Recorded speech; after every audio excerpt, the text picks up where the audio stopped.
لا تزال أرواح المواطنين عرضة للإصابة بأمراض مختلفة بسبب تلوث المنطقة التي يسكنها هؤلاء الأهالي، والتي يمر من خلالها مبزل للمياه الآسنة الذي يعتبر أحد أبرز الأسباب لإصابة بعضهم. احنا منطقة الحر الصغير الساكنين على بزل شمالي كربلاء نسميه بزل خايس، نعاني من مشكلة التلوث، والمنطقة موبوءة بالأمراض السرطانية وسببها هذا البزل. حالة من الذعر أصابت هذه المنطقة كون منازلها لا تخلو من مصاب بسبب التلوث الذي يحيط بهم من نفايات وأنقاض ورائحة كريهة، ناهيك عن الأعطال التي تصيب أجهزتهم بسبب انبعاثات غاز الميثان المنبعث من النفايات. مليانة، لا خلاطات ظلت عندنا، لا سخانات ظلت عندنا، لا المكيفات ظلت عندنا، والله العظيم مليانه، المنطقه كلها من طول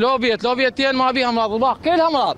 طريق يسلكه العديد من الوافدين الى كربلاء من محافظات مختلفه، وهو ما يعكس صوره غير حضاريه لواجهه هذه المدينه ومطالبات الأهالي بإدراجه ضمن مشاريع هذا العام لتهيئته بصورة مناسبة وإنقاذ الأهالي من وضعهم المعيشي الصعب. مبادرين بهذا العمل إن شاء الله ضمن الخطة لسنة 2024، وإضافة إلى مشروع البزل هذا يعانون الأهالي من عنده أنه أمراض سرطانية، تلوث. المدخل هنا مدخل البوبيات للإمام الحسين عليه السلام، أنه من يجي زائر ويدخل بهيج منظر راح تعكس انعكاس تام على جميع المسؤولين في كربلاء وعلى أهالي كربلاء. لذلك احنا نريد كربلاء نموذجية، مو فقط انه مركز المدينة، ان الاطراف مستحقة، اكو مناطق نائية تستحق انه نعمل بها.